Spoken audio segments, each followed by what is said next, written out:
All right, so I just got back from Vegas. I was watching the Summer League, got a chance to see the Warriors play out there. And I encourage anybody who's a basketball junkie like I am, if you're a hoop junkie, go out to Summer League and watch some games. But when you watch the games, watch them from a different angle than you would watch an NBA game.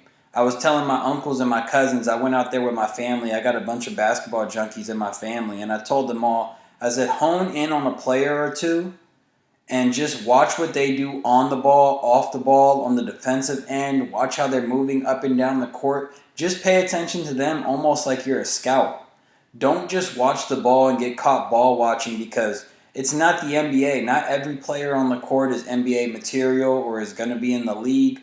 There's usually a couple guys on the court who stand out above the rest of the guys on the court. So just pay attention to those guys. Pay attention to the guys who are going to be on a roster next season, or the guys who catch your interest, who are doing something on the court to stand out, and just hone in on them and tell me what you see. So for me, when I went out to the Warriors game, I was focused in on James Wiseman. I wanted to see, how he was improving. I wanted to see how he was looking out there on the court.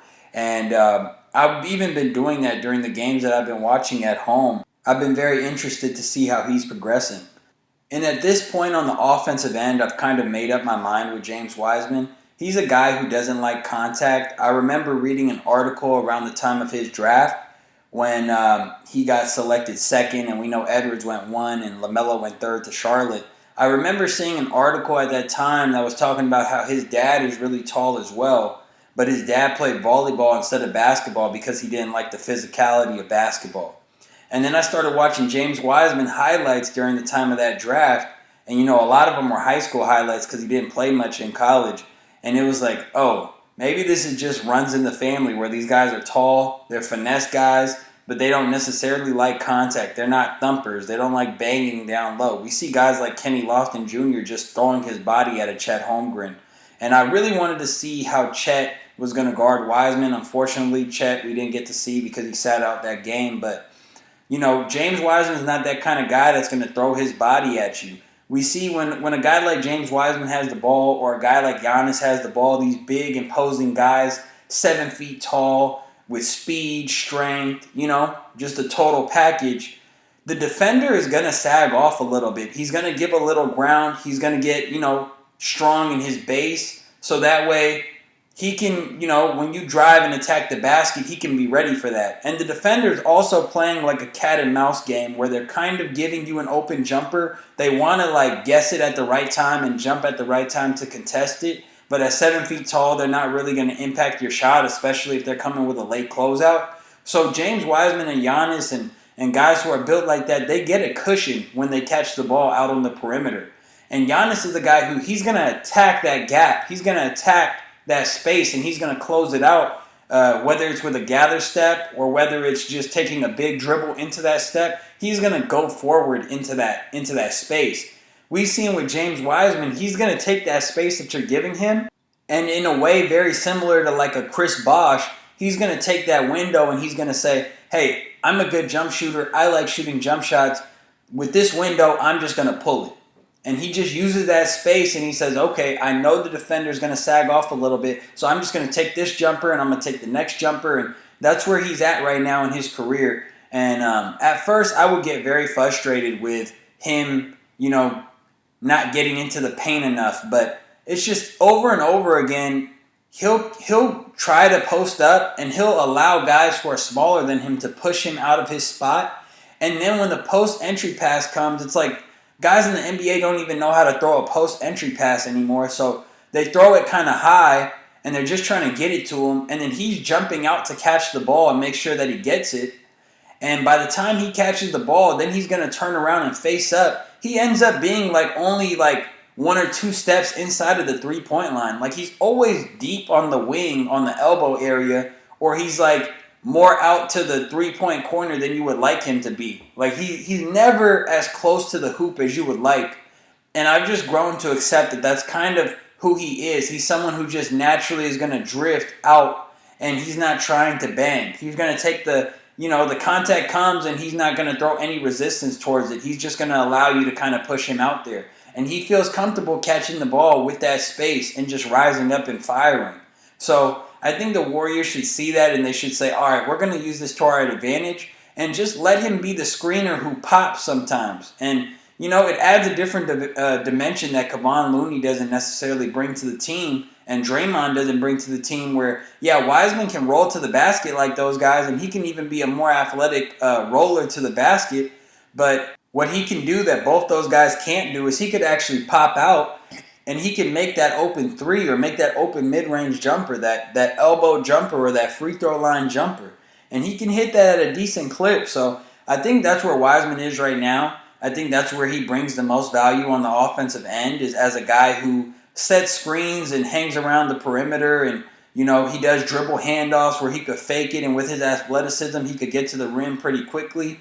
But for the most part, he's going to just be like a big log, just a big tree that as he figures out how to do those illegal screens that the Warriors like their big men to run, a la Andrew Bogut, James Wiseman's going to set those screens and he's going to free the shooters up or he's going to free himself up for a shot. And occasionally we're going to get to see nice, rolls to the rim as he, embraces the contact more. I never think he's going to be a contact guy, but as he embraces it a little more, finds a little more confidence, he's going to start rolling and just flushing it over people.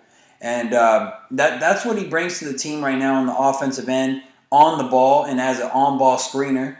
And off the ball, with Draymond going downhill as, the Warriors' de facto point guard, you got Wiggins, Clay, and Steph on the perimeter coming down with Draymond, running with Draymond. James Wiseman as a trailer or James Wiseman underneath the basket as someone who Draymond could throw that lob up to, Wiseman provides a lot of vertical spacing. So the Warriors already had, the spacing with the three-point shooting, and now they're going to have vertical spacing with James Wiseman. So they really have the most space in the league. When you have Steph Curry on one side of the ball, Klay Thompson on the other side, James Wiseman vertically in the paint, you just have so much spacing where they can throw lineups out there that you just can't help off of anybody. Anybody that you help off of is going to be a threat either up in the air or out in space. So that, he gives them a new dimension, and I think that's what he provides for them right now on the offensive end. I think he's a guy who could be effective on the defensive end as well. His instincts have gotten a lot better. His IQ has gotten better. He knows, he has a better idea of where to be on the court. He's staying in the right spots. I think sometimes he needs to get a feel a little bit more of when to put your hands up and just stay there and when to actually jump up and swat the shots. Because sometimes there's plays where he could swat the shot and he just stays, vertical because he doesn't want to draw a foul. And then there's other times where he's going to block the shot and he ends up fouling the guy where he could have just kept his hands up and they wouldn't have been able to get over him anyway. So I think he just needs to get a feel of that a little bit better. But, with his size and the tools that he has, he can be very effective as a shot blocker, as a guy who covers the paint very well. He can be a plus defender. I think James Wiseman is going to end up being a plus offensive player at the center spot and a plus defensive player at the center spot. Now, whether those pluses are C pluses on both ends or he's a B on both ends, I mean, there's potential for him to be an A on both sides if he really locks in. But, the one weakness that I see right now is his hands aren't the greatest. He doesn't really like the contact. But the number one thing, those things, guys who necessarily don't like contact and guys who don't have great hands, you don't really see that get too much better. But one thing that he could improve at is just, having a nose for the ball and just getting more rebounds, attacking the glass more, just putting more focus into boxing out and making sure you box out and you lock in on a body so that way you can just rise because he's more athletic and bigger than anybody underneath the basket. So he's going to get a lot of rebounds if he just focuses in on it. And I think rebounding could be that third part of his game that if he's rebounding at a high level, it's going to be hard for the Warriors to not give him heavy minutes. So, he's shown that he can do things on the offensive end, the defensive end. He's shown that he moves up and down the court very well. He has good touch. But I would just like to see him, for now, I would like to see him crash in on the glass more. And eventually, I would like to see him assert himself physically a lot more in games, whether that's just, playing tougher on the offensive and defensive end. But besides that, I thought it was really cool getting to see Wiseman out there with Kuminga and Moody. Moody's shown that he's a guy who he's going to be a 3-and-D guy who can stay in the league for a long time. He's a professional player. He's a guy who moves like a veteran, even though he's a young guy. He knocks the three down. He can guard shooting guards. He can guard small forwards. He makes the right read, passes it at the right time, cuts at the right time. And, he reminds me a lot of Danny Green. Maybe he's not going to be as great of a defender as Danny Green was in his prime. Maybe he's not going to be as knocked down of a three-point shooter as Danny Green was in his prime. We know Danny Green had some amazing shooting nights where he just caught fire and just couldn't miss threes in big games in the NBA Finals and the NBA playoffs. So maybe he might not be quite as great of a shooter as Danny Green was in his prime, or quite as great of a defender as Danny Green was in his prime, but I think he provides more on the ball than Danny Green could. He's a guy who's going to be able to pump fake and off the catch make aggressive moves towards the basket, 1-2 dribble moves where he'll be able to create a little bit. I think Moody could be a guy in his career who plays real good defense and also manages to get you 16 points. Somewhat of what Andrew Wiggins was able to do for the Warriors this past season. We know Andrew Wiggins is a lot more athletic than Moses Moody, but you guys know what I mean. Moses Moody being a guy who just plays the right way. So he's going to be in the league for a long time. And we got to see Kuminga as well. Kuminga still has a lot to figure out. His instincts on both sides of the ball, his IQ isn't really the highest right now.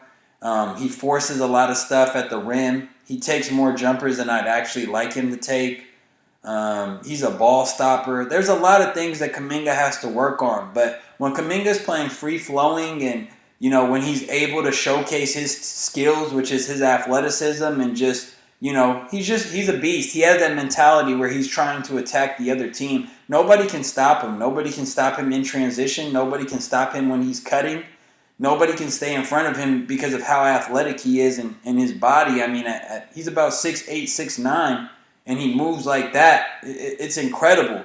So Kuminga having the ball, they did a lot of point forward stuff for him in Summer League where he had the ball in his hand and he was, directing traffic. He was coming down in transition and semi-transition, making little moves, getting to the cup. It was really cool seeing him and Wiseman running those pick and rolls. Maybe a hint at how the future is going to look with the two of them in the middle of the paint. And I would love to see it. I would love to see this season at some point Kuminga having the ball, Wiseman setting him a screen, and them just going downhill, running a two-man game while Steph Curry, Klay Thompson, and Jordan Poole are on the perimeter, so nobody's going to help off of those guys. And now Kuminga just gets to attack the basket and flush it down, or he gets to throw lobs or nice passes to Wiseman. So that's really cool, and I'm excited to see that going forward. The Warriors definitely have an exciting young cast of guys that are going to be expected to play a bigger role this upcoming season due to the loss of Gary Payton II and Otto Porter Jr., and Juan Toscano and Bielitsa. They lost quite a few veterans on that bench. So the young guys are going to be expected to step it up a little bit. And I'm excited to see how it pans out for them. It's going to be fun to watch.